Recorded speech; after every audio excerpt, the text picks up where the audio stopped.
Here's a video talk she made for us. She did that? Here. Hello, and thanks for inviting me to talk to your Gender Equity Club. I want to speak with you today about a very important civil rights issue.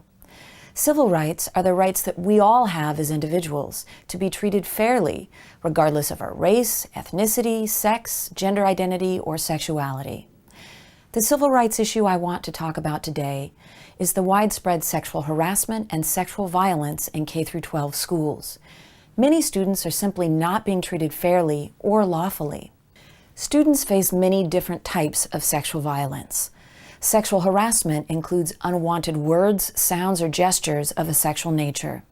Sexual battery is unwanted sexual touching outside of clothing, while sexual assault is unwanted sexual touching inside clothing. And rape is unwanted sexual penetration. Each year, at least 56% of girls, 40% of boys, and 75% of transgender students experience sexual harassment in K-12 schools. When it comes to sexual violence, at least 20% of school-age girls and 3% of school-age boys experience sexual battery, assault, or rape, and half of transgender people experience sexual violence during their lifetime. Female students face more sexual harassment and sexual violence than male students because our society has made it normal to treat girls and women like objects instead of people. We are surrounded by images of sexually objectified women that teach us that women are first and foremost valued by how appealing others find our bodies. When people see women only as sex objects that exist for others, then women are not regarded as full human beings, and dehumanizing a group is the first step in justifying violence against that group. Treating women as sex objects is part of our broader rape culture. Rape culture is an environment where sexual violence against women and genderqueer people is considered normal and even excused in popular culture. As young Americans, you are exposed to a steady stream of sexual violence in television shows, movies, videos, and all of this makes this sort of violence seem normal.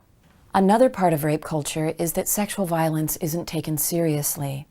When rape survivors come forward, they are often not believed and even blamed for a crime that's been perpetrated against them.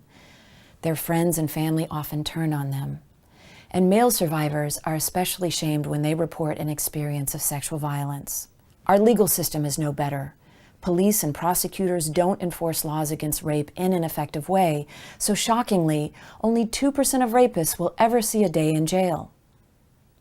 Sexual harassment and sexual violence are civil rights issues, and as a student, you have the right to be in an educational space that is free of harassment and violence. It's up to each and every one of us to make sure that all students' rights are respected and protected. It starts with us. It starts by making a commitment to treat fellow students the way you want to be treated. It means reporting sexual harassment and assault to school officials. And it also means supporting students who have the courage to come forward to report that they've experienced sexual harassment or violence. Thank you for reaching out to learn more about these topics. Your group is doing great work, and more students should be coming together and working with their community to address students' civil rights. Understanding sexual objectification, rape culture, and civil rights is just the beginning.